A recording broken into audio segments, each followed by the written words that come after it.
Have you ever wondered how educators and community members can support immigrant families, undocumented youth, and individuals with DACA?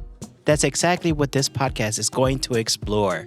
Join us to learn more about these topics, listen to our guest stories, and explore resources to support students and their family. I'm your host, Dr. Gerardo Mancilla. I immigrated to the United States at a young age and am currently working as an associate professor of education. This is the Educators and Immigration Podcast. Hello, and welcome to another episode of Educators and Immigration. I'm your host, Dr. Gerardo Mancilla. In our last episode, we talked to 3 participants of the Summer 2023 MISOL program. Today, we'll have the opportunity to talk to 2 additional participants about their experiences and returning to Mexico. For this cohort, we had 17 participants who had the opportunity to travel to Mexico with the MISOL program and then be able to return with Advance Parole. Irma and Smiley, thank you so much for being on the show. Thank you for having us here. Thanks for having us. Thank you so much for being on the show. One of the first things that we ask all of our guests is thinking about would you like to introduce yourself and what you would like to share with the audience. So Irma, maybe we could start with you and telling us a little bit about yourself. Yeah, so I'm Irma. I came here to the U.S. when I was close to 9 years old. So it's been, I've been here for 25 years. So most of my life here. And I currently work for a nonprofit here in Madison, where in some way has kind of helped me reconnect with my roots and who I am as a, Latina. And yeah. Thank you so much for introducing yourself. Smiley, would you introduce yourself as well for the audience? Yes, my name is Smiley Nunez. I came to the U.S. when I was 7, and I've been here for the past 26 years, and I finally was able to return home. And that's one of the things we'll be talking about with the program MISOL, having the opportunity to go back to Mexico and kind of talking about what that was like. I know that in our last episode, we had 3 of the participants kind of share their story. Did you all have a chance to listen to those stories yet? I did, yes. I listened to that episode last night, so. Yeah, I heard it when you sent out the link. The link, yeah. Did it seem like a lot of the stories that they were sharing resonated with you all? Oh, yeah. Yeah, definitely. So I'm going to ask you similar questions to what we did with our previous podcast. The first one is, can you talk to us a little bit about the process of deciding to apply for the program? Advance Parole is something that in Wisconsin, from my perspective, it wasn't as well known yet. And so MISOL, that you were part of the second cohort. Can you talk a little bit about what that process was like for you to apply? Smiley, I don't know if we could start with you for this one. Sure. Well, for me, it all began at 4:20 in the morning, getting ready for work. I was about to hop in the shower, and I saw this email that came through that said, a love letter for a DACA recipient, something like that. I was like, a love letter? I mean, it's going to be like a cute poem or something. And then I started reading it, and I think I was maybe like 3 days before the deadline. And I'm like, this can't be real. I was like, oh my God, I'm going to submit the application right there and then. So I knew Jasenia from her assisting me with my DACA renewal many years before interacting with her again. And after I submit the application, I send her a message and I said, hey, it's like, are you still involved with DACA? And she's like, yeah, what's up? How can I help you? And I said, hey, I just discovered this program, it's called MISOL, and I'm really interested in this, but, I need more information. You think you can help me with it? And she's like, I'm a co-founder to this program. I was like, no way. And I was like, you have made the dream come true. Like, your vision is what many of us been hoping for so long, And I just kind of connected with her, and I was like, I'm just so happy you guys have this vision and put it in place. Whether I get chosen or not, you are changing the lives of so many of us. And sure enough, later within that week, I did receive my acceptance letter, which was very emotional for me. I didn't share it with my family. Nobody knew. I only shared it with my mom. I think for me, I kept it a secret because I was afraid of for not to go through. And then, I told everybody, I'm going to Mexico. And, at the end, I don't go through. So I feel like a lot of us can relate in that. We had so many promises for dreamers and nothing has really worked for us. So I'm just like, I'm not saying anything, I'm just going to put it in like God's hand. If it's meant to be, it's meant to be. I'll be down there in August. If not, nobody knew. So yeah, that was a very emotional roller coaster for me to just keep that to myself, be really excited, but not being able to share other than with the people I was starting to meet for the program. So that was my journey applying for MISOL program. Thank you so much for sharing. Yeah. And I appreciate you also talking about this idea of living like in limbo, of like not knowing because of the constant changes in immigration that have happened. But even within our application process too, y'all were selected very early on. AP usually takes about 4 to 6 months. And so even when we submitted the applications, it was still that waiting. Yeah. And still waiting and until like it finally got approved. But that unknown and that uncertainty that you talked about, that I think is important. Yeah, I think it didn't really set in until you guys said, like, oh, she's approved, she got her AP, and I'm just like, oh my God, this is it. Like, it's really happening. That's when I started to, like, process, but it didn't feel real until I got in the plane. That's when I'm like, oh my God, it's actually happening. And I think that was something that we noticed from several participants, that even after they got the AP approval, they were like, it doesn't feel real yet until I'm about to leave or until I actually land in Mexico. Mm-hmm. And you're coming out of the airport and the first thing you see is the air hitting you and remembering that feeling as well. I think for me it was once the plane started landing in Mexico City, I just had like this overwhelm of emotion and I just like started crying, because it was like, oh my God, I'm here. I made it to my homeland. And, I look around, my mom's next to me, and she's crying because she's seeing me crying. It was just very beautiful, It was like, I'm glad I was able to also have her by my side to be able to share this experience with her. It was emotional for sure. And I want to come back to the idea of not letting anybody know beforehand. And I know we'll have a couple of questions about that down the line, but that's something else that I would like to come back to as well. Okay. Irma, what about for yourself? How was it to even make the decision to apply and to be able to take the plunge and actually go through the program? Yeah, I would say before I give you my answer, just listening to Smiley is like, lo estoy reviviendo, and I can feel it. I know, yeah. I guess for me, I didn't hear about the love letter, so I missed the memo.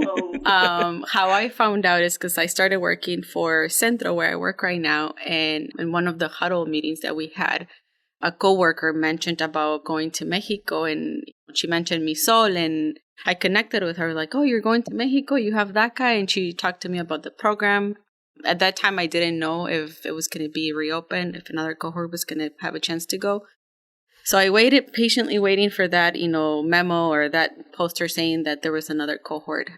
However, like in the past, I had explored options about wanting to go back to Mexico, but there was really no options for me at that time because other circumstances.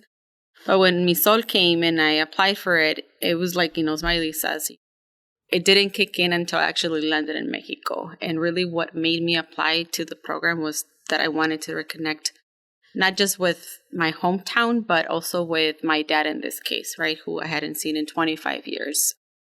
From the beginning, when I, started exploring that option in the application process, I told him, he was the only one he knew about it, that I was going to go to Mexico. And I remember him calling me once and saying, oh, so you come tomorrow? I'm like, no, it's not until August. So I think he was just so excited that it didn't click in his head that it was still a month away, because he was just hoping for me to connect with him again in Mexico. But that was really what motivated me, wanting to see him again.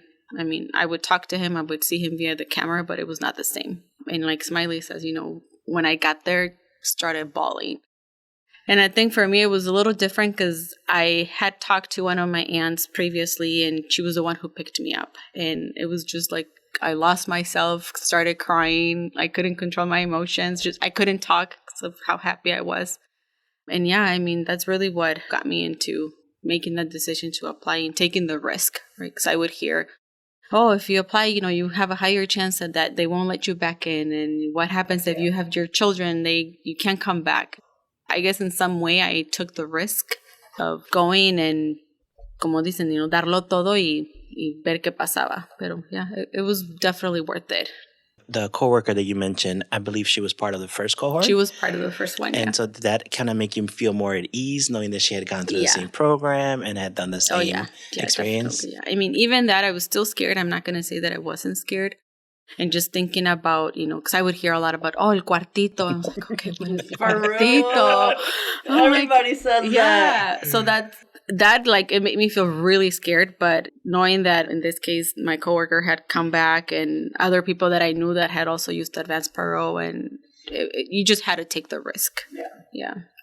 And then the other part of it is, as a community, we hear about the possible risk and we hear about how to be cautious about it too. And so one of the things that we do with MISOL is have you all meet with lawyers ahead of time. The Community Law Immigration Clinic usually has the lawyers that can volunteer. And again, shout out to them for all the support that they do to make sure we could kind of go through and review each of the cases to make sure we limit those risks and we have that as much of that covered before we come back. Yes, definitely. Yeah, that really actually helped. At least when I met with her and she talked about the options and what that could look like. So it did help in, making the final decision of going.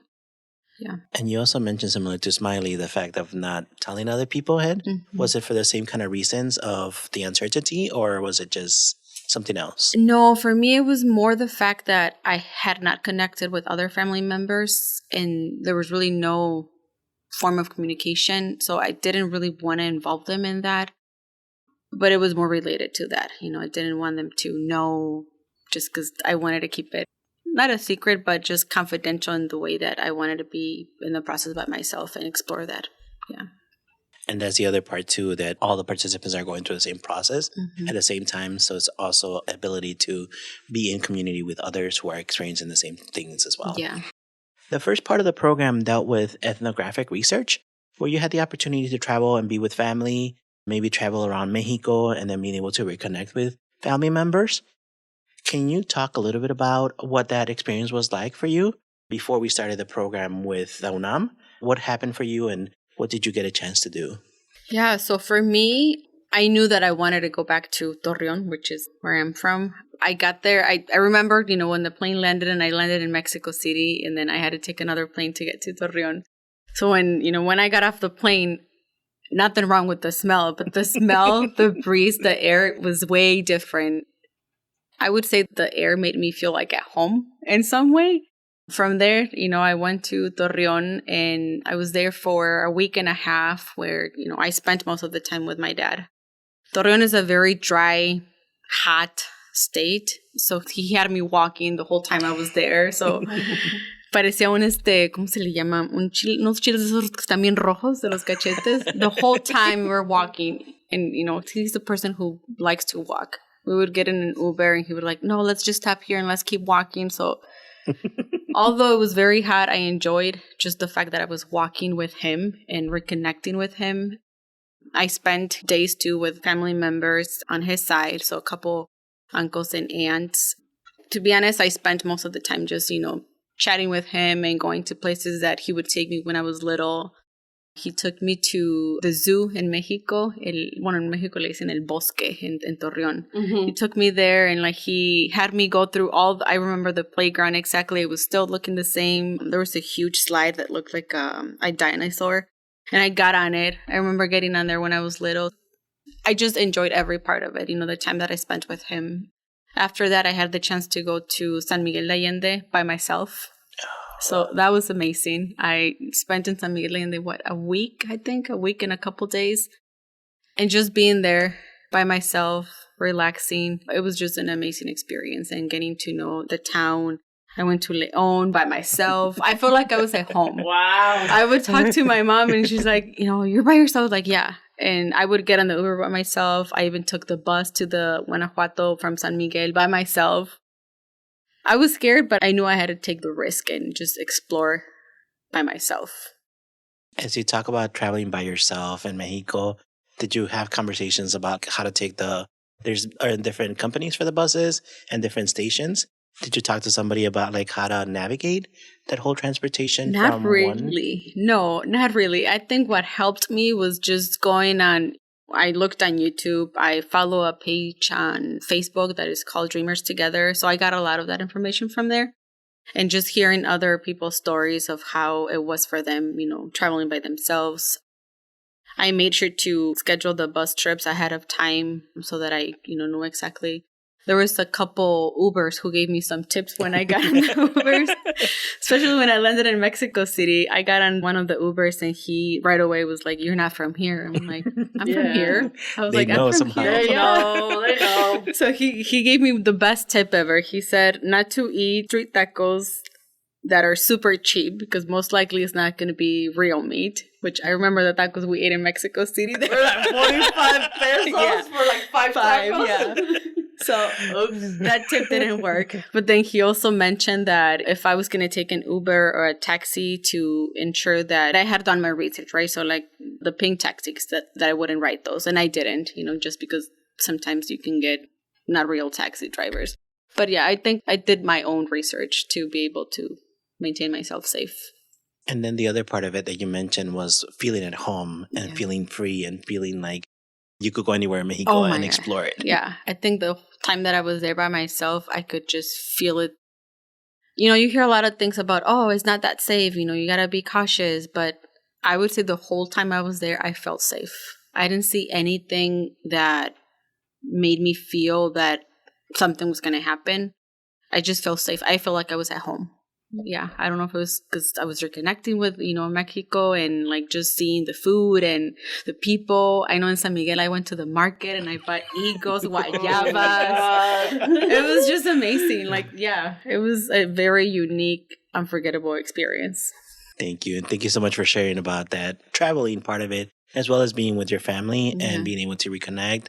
Again, something like walking that might seem simple, but it's so meaningful because of the reliving and being in the moment with people as well. So thank you for sharing all that. Of course. Smiley, what about yourself? You talked about getting picked up at the airport and having a sense of emotion that was coming over you. As you think about the rest of your trip, like what are some of the things that you did and maybe reconnecting with family?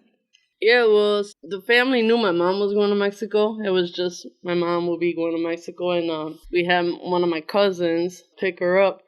So when he was getting ready to pick her up, I hid behind a pillar, and here's my mom with, like, I kid you not, we had like 9 luggages. Because I'm like, I'm going, I got to take gifts for the family. So we had like 9 maletas, and my cousin pulls up and is like, man, why all these maletas here?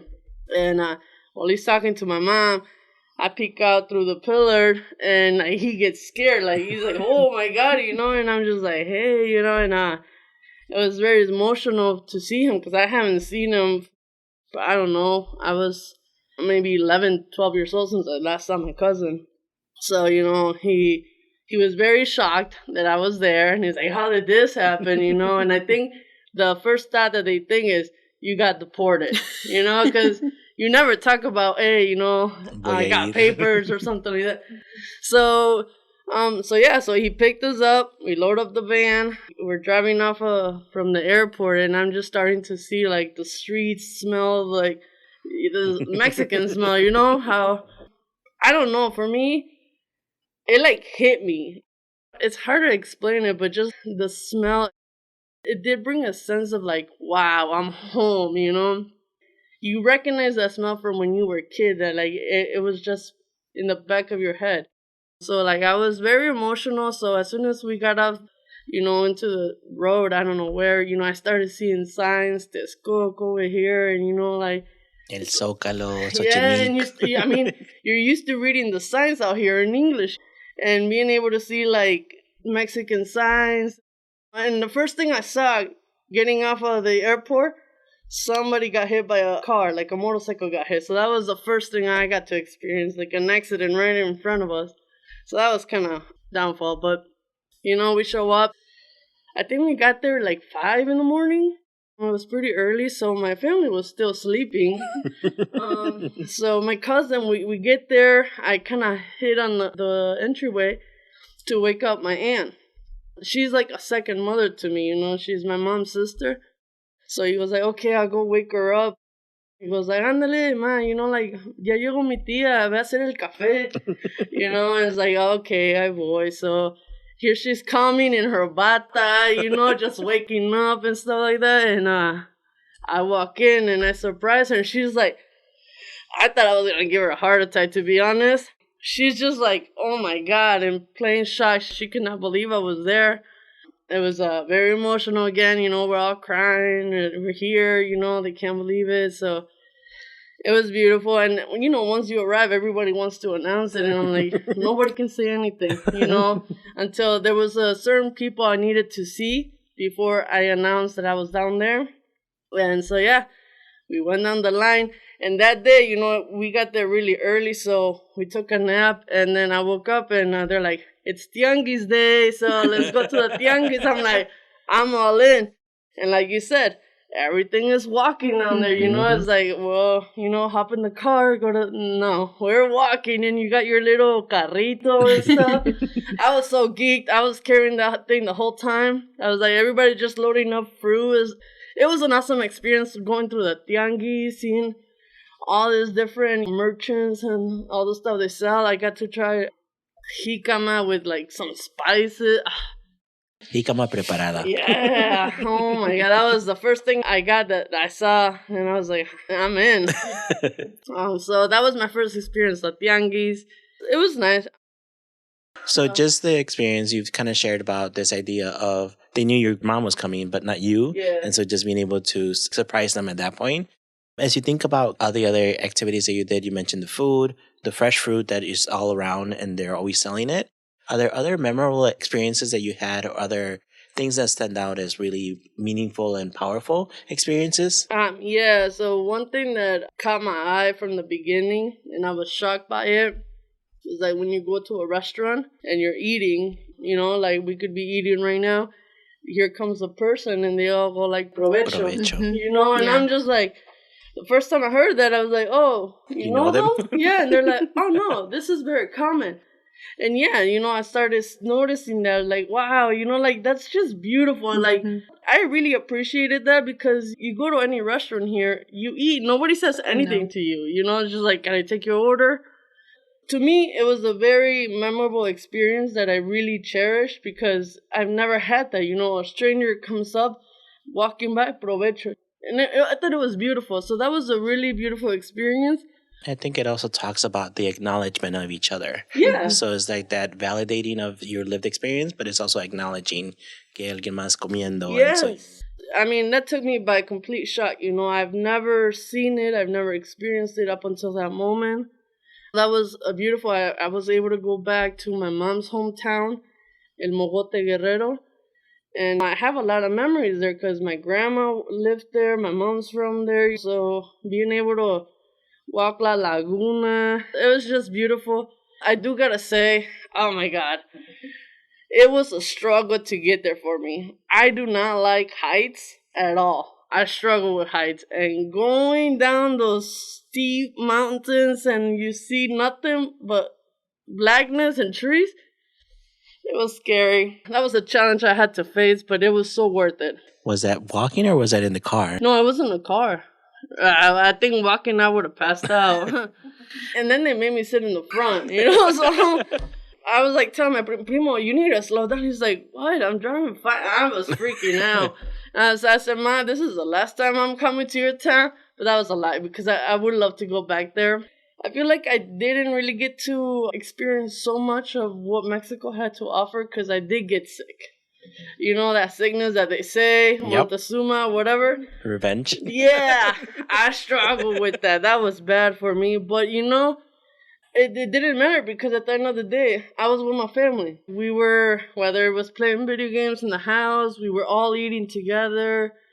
I did tell my tia, whenever I ever get a chance to go to Mexico, I want my chilaquiles. Like, I need you to make chilaquiles in the morning.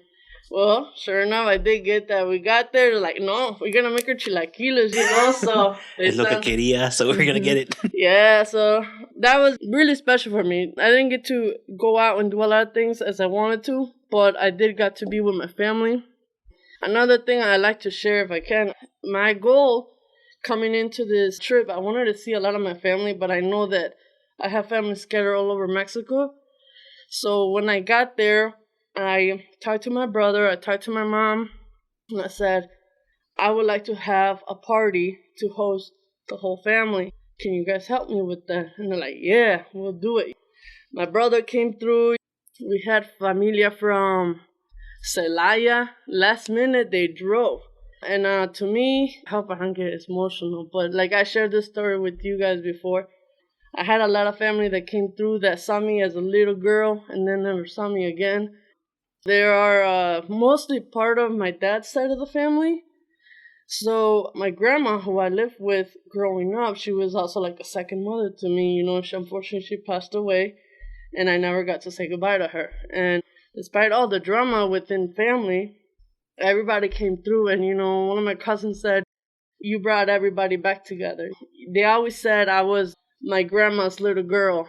And, like, that meant a lot to me because I knew my grandma was someone special to me, but I never knew the amount that I meant to her because, I was a kid. You don't really pay attention to that. So being able to have that and enjoy my family and, dancing, eating real good, man. God, we were eating.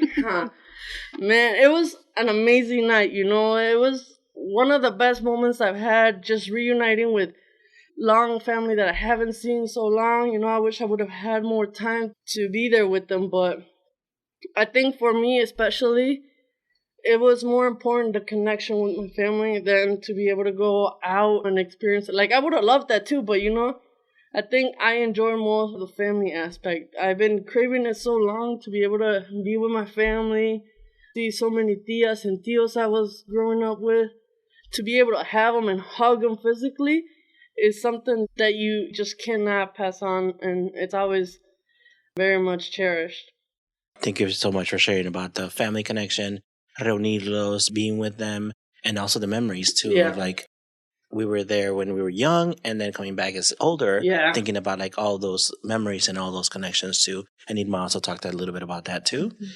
So the second part of the program kind of dealt with La UNAM. We had los profesores that had classes on history, culture, identity, and Spanish as well, language, with homework. Can you talk a little bit about what that second part of it was for yourself? I think with the UNAM, the professors were amazing. They had a lot of patience. They sure did. I think that's one of the things that I was so worried about. Like, oh my God, my Spanish. Yes, I speak Spanish, pero writing Spanish, it's awful. It's los awful. acentos. Y los acentos. So I think that experience with them, it brought me back to kind of relearning those skills that I lost in the process, coming here and just losing all of that. But yeah, I mean, all their classes were amazing. I learned a lot about, Mexico and their culture, their history. Although I knew that at some point of my life, it was all gone. But, coming back and reconnecting with that and how they had us go through all these murals and talking about the history of Mexico, like I felt so connected. I know when they had us walk and they gave us a tour and we looked at all those humongous murals, it was just like, at least that's how I felt. I was transporting back into those moments, and I feel like I was, again, part of my own culture. And, the trips that we did, the places that we visited in Mexico, it was just amazing. Like, to be honest, I didn't want to come back. I just wanted to stay there. Each day that we visited different places, it was just amazing. We did a lot of walking. But, once again, they're used to that. So walking through El Zócalo was just amazing. Just seeing all that people and like just seeing El Zócalo en persona rather than on TV was just a very unique, incredible experience. And being there and physically stepping on that ground and just feeling the air. And it was just amazing. Yeah. You mentioned walking through El Zócalo. One of the things we saw was different groups that were doing different activities in El Zócalo. Yeah. Can you talk a little bit about how did it feel to see all the different communities, whether they be dancing or doing other activities? Yeah, I remember one specifically. I think I was walking with Joanna and someone from the group.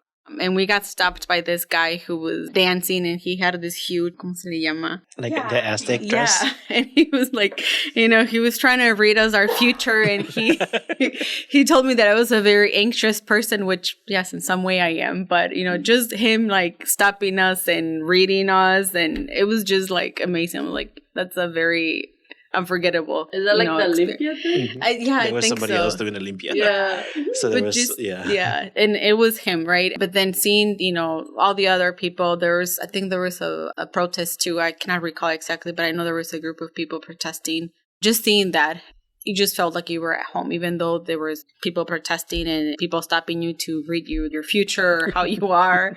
It was just an amazing experience. Yeah.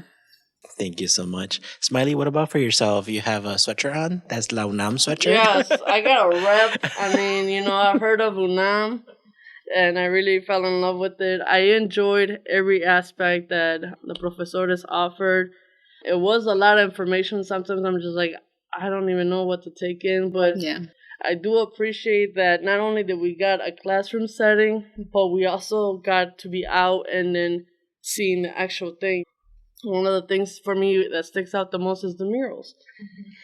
As we walk, they tell us the story of each mural and what that mural represents. And one of the craziest things for me was how they painted those murals, how they did it in pieces. I really enjoyed that. That was, I think, for me, for my learning way is visual and being hands-on opposed to a classroom setting. So I really appreciated that. I didn't know how much art was important to our culture. I know that we do have a lot of fun colors and stuff like that, but I took a different point of view after every day we had a class and stuff like that. It was definitely very knowledgeable. I am thankful for the professores who were very patient with us, especially with me, I was always getting in trouble, but, they were always, you have a question, they were very patient to explain things to you. I think as we walked around and we experienced, we did get to see that, like when we were in the hotel in Reforma, at late at night when we walked through that park behind the hotel, you got all these groups dancing. That was beautiful because it's like 9 o'clock at night, 10, and everybody's out. There's so many activities going on. You got people skating, and it was just beautiful. I really love the culture that exists down there. You can walk to any group and go like, hey, what are you guys doing? And, we're just dancing, and you start vibing with people. So that was really, really exciting. I think also one thing that I enjoyed was, what's it called? Garibaldi? Is that where all the mariachis are? I think so. Yeah. Yeah, like for me, one thing that stuck out, my brother asked me, was like, you want to see mariachis run? And I was like, what do you mean? He's like, you want to see mariachis run? And I was like, okay. And sure enough, as we're driving to Garibaldi, you have a bunch of mariachis. Hey, we'll play your music and stuff like that. So they're trying to get you to pay them so they can play you. And we eventually did. We went and sat down on the table and my brother got me a mariachi band. He was like, no, I need like a group of 7, I think he said. And then come play. So, he let me choose some of the songs. And of course, I had to do the Mexico Lindo y Querido. Oh, yes. So, there was other songs, but, it's just like, I need that song to be played. So that was a really nice experience, that firsthand. So, yeah. Thank you so much for sharing. And yeah, I think that's what I was thinking when I asked Irma about that, walking through the park behind the hotel. Yeah. That you had one group of even like different ages too. Oh my God, yes, yeah. You had one group of music for like elderly people, one for the young, like you have bachata, salsa, everything. It's a whole mixture out there. And like you said, it was just in the evening and they were just enjoying themselves out in the park. Yeah, that was beautiful. So that was really nice. And so after we did the whole program, then there was a whole process of coming back. You both referenced El Cuartito and that whole process of anxiety that comes up when you're returning. Can you talk about that process of coming back to the United States? Yeah, I mean, I think for me, and being finally in el dichoso cuartito, which looks nothing like a cuartito. Yeah. I would say. While we were sitting there, and I think we waited for quite some time, at least an hour before we were able to come out. And just hearing the names of those that were being called with their passport, and I'm like, okay, finally it will be me.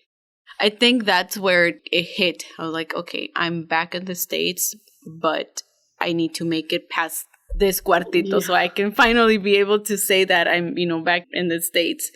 It did hit me very bad, to be honest. I know I was like sweating. I was very sweaty when we were sitting there, and I just felt anxious, not knowing if I was going to be giving my passport back. It was a moment that it was stressful, but I think it was also not as bad as what I had heard from others. Just seeing that people were getting their passports and it started to kick in, we're like, okay, it's fine. You just got to relax. Eventually, you're going to be back.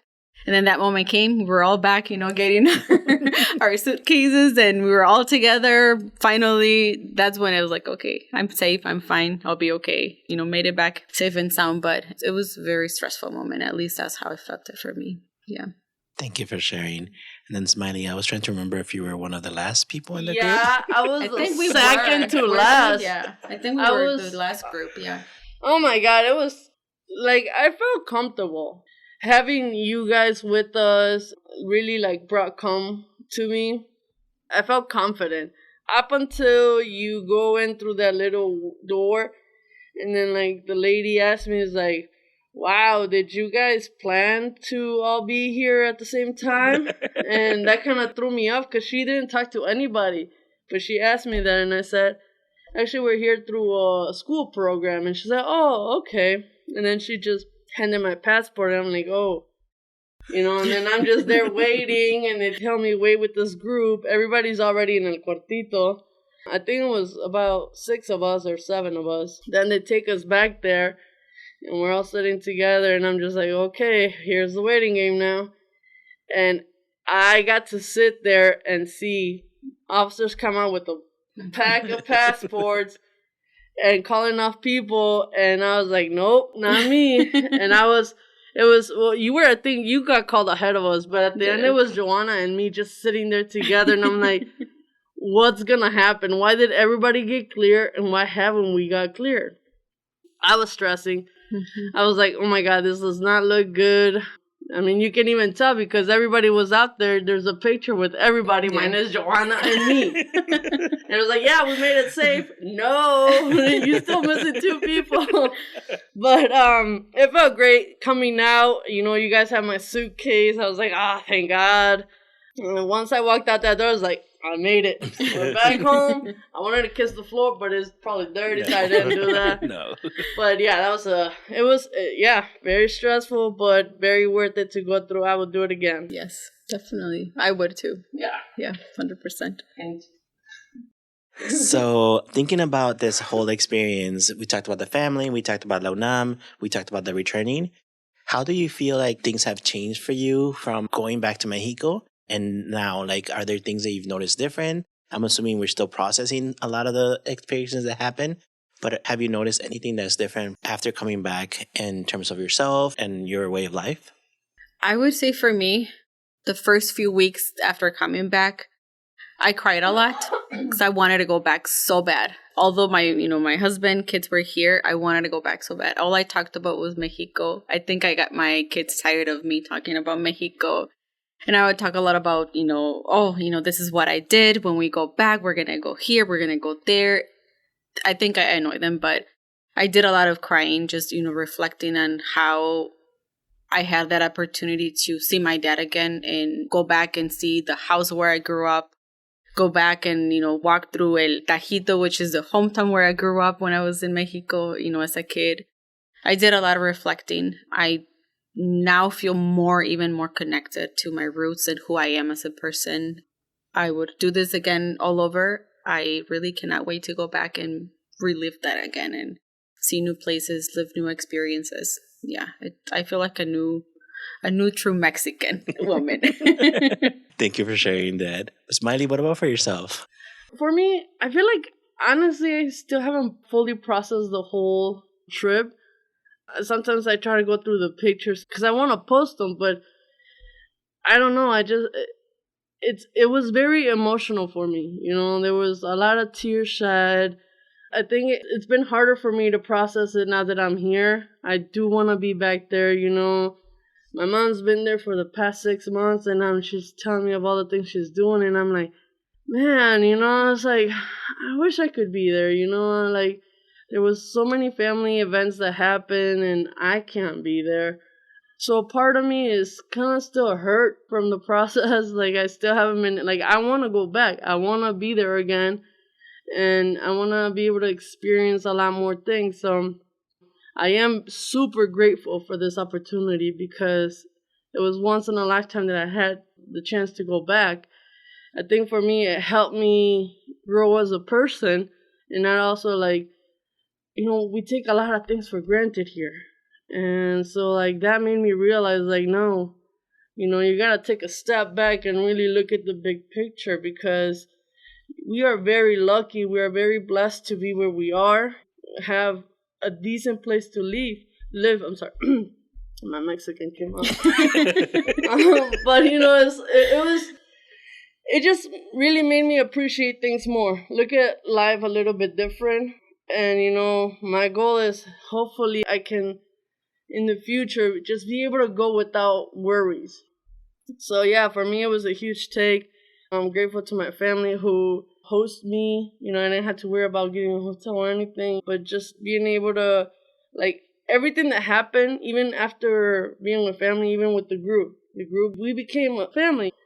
And that's beautiful, like, I will remember everyone that was part of that group, all the memories we have. Like, I carry those very deep with me, and I appreciated everybody who took part of it and really participated, because we had some people who were very shy and kept to themselves, and towards the end of it, they were opening up to us. It was beautiful. So this whole trip did make me just take a different view of life and, just be very grateful for what I have right now.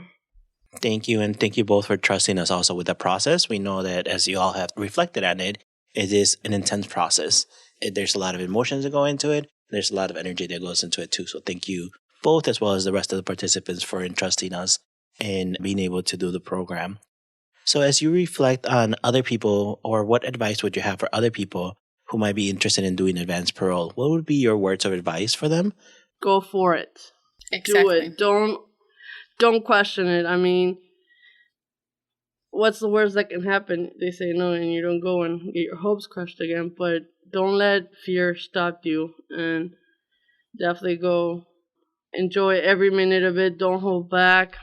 I would agree with Smiley. I mean, we hear a lot about, this could happen. Yes, it could happen, right? There is that risk, but, go for it. Especially if you have that pathway to legalizing your status, that is a great option to do, advance parole, because it can give you the key to be able to do that one day. So if you have that option, why not, take the risk, do it, so that one day you can come back whenever you want. Yeah, just take the risk. But be smart about it. Be smart about it, yes. And that's what I was going to say before you mentioned a resource on Facebook, Dreamers Together, and it's Dreamers with the number 2 and then Together. Yes. And so thinking about like how to use resources, the MISOL program is an amazing program. And so thinking about what other things people can do to get ready for that process. And just a reminder, you could do AP for humanitarian reasons, for work reasons, or for employment. And so thinking about what might be some of those opportunities that people can use to be able to travel back to their home country or other countries as well. Yeah. So as we think about kind of wrapping up the program, are there any final thoughts that you have or things that you want to share that you haven't had a chance to share yet? One thing. I want to thank Lalo, Jasenia, and Erica for putting all the effort. We don't know, but we could tell you guys were stressed out, and then having to deal with us, thank you so much for, having this vision and going against all odds. We greatly appreciate it. And also, I do recommend, if you do guys continue to do these programs, be aware of, people do say it is dangerous. It's not so bad, but there is those moments. We had a scare close to the hotel, so always be aware of your surroundings. Stay with your group. Don't be alone. Just kidding. But when you're with the... Be aware of your surroundings, I think, captures that, because it's the same kind of security measures that you would take anywhere else, right? Like, be aware of who's around you, if anybody's looking at you. If you're traveling at night, try not to do it. I think that traveling by yourself, like Irma was talking about, is different, because that was traveling from one town to another. And oftentimes there's the different bus companies that you could use. But also be mindful of then what are the different ways that you could stay safe, like you would in the U.S. too. Yeah. I agree with Smiley. I do want to say one thing that I didn't mention when I said that I travel with myself. So when I came back from Coahuila, I landed in Mexico City. From there, I was going to travel to San Miguel de Allende. I had bought up a bus ticket, but the bus did not leave till 5 p.m. So I canceled the bus ticket. I was like, don't want to be on the road at 5 p.m. late at night, right? But this is what I did. I took an Uber from I took an Uber from Mexico City, the airport, and the Uber drove me all the way to San Miguel de Allende. So it was like almost a 4-hour drive. Wow. I know. It was risky, but I took the risk. But I think in some way I felt safe. It was an Uber driver, right? We had a really good conversation on the way to San Miguel de Allende. But yeah, I mean, I guess my advice to others would be take the risk. It's once in a lifetime opportunity. And if you could take advantage of that, do it. I'm also very thankful to you, Lalo, and Yesenia, and Erika for all the effort and work that you guys put in this. Like Smiley said, I'm pretty sure you guys were very stressed out. But I'm very just thankful, thankful and grateful for this opportunity and for you guys to, going against all the odds and taking this initiative about creating this opportunity for others who could benefit from it. Very thankful. Thank you, and thank you both. And I just wanted to clarify, when you say that we were stressed, oftentimes it's because of that worrying and wanting to make sure that the group has what they need, as well as making sure that we're planning ahead and trying to get everything ready. So I think part of that is just, as you both mentioned, that all the things that we have to take into consideration for the program. And as an organization, MISOL used to be under the Center for Dreamers. Unfortunately, when that closed, we were finding a new location for MISOL. And I am happy to announce that MISOL is now a non-for-profit organization. Yeah. Yes. So now we're working on the next couple of programs that are going to be available. Our next cohort has been selected and is going to go to Oaxaca. So they're going to get a different experience than what you all went through with La UNAM. But we still have a different focus. We have a different plan for them. And eventually we're hoping to expand that further and have other programs in the future as well. Yeah. And so again, with that, I feel like, as you both mentioned, is like, how do we continue this momentum going?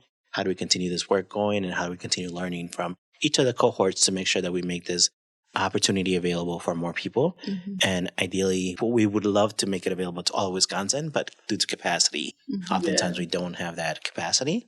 But I think thinking about what are other ways that people can take advantage of Advance Parole is always an important conversation. Mm-hmm. Yes. So with that, I would like to thank both of you for being on the show and contributing to that podcast and sharing your own stories, sharing your interactions with their families, sharing about working with La UNAM, as well as going back to Mexico and coming back and all that experience and all those emotions that go into it. Thank you so much. Thank you for having us here. Yes. Yeah. If I can add just one thing, Lalo, I think, the work that you do with this podcast is important that it gets out there to other people who have no clue about how we have to go through this process as, dreamers, as DACA recipients, to be able to reconnect with our roots and our families. So thank you for that. The word needs to get out, and something needs to happen for us, to have a positive change down the road. And this is a great platform. Yes. Thank you. And that makes me think about, how do we continue sharing those stories or sharing the learning that happens from those stories too? Mm-hmm. And I think that was one of the reasons why I started the podcast, was how do we have the public-facing conversations that are going to be available for the whole public as well? And the impact happened with our community. And so then how do we share those learnings that can be part of it too? So I appreciate the shout out for the podcast as well on the platform. Yeah. Of course, thank you. So for our audience, thank you so much for listening. This has been the second part of our Advance Parole with MISOL. And so stay tuned for the next episodes that will be coming. And we're excited to share those with you. So thank you so much for listening, and hope you have a great day. Thank you for listening to another episode of the Educators and Immigration Podcast. You can find out more information about us at www.educatorsand'immigration.com.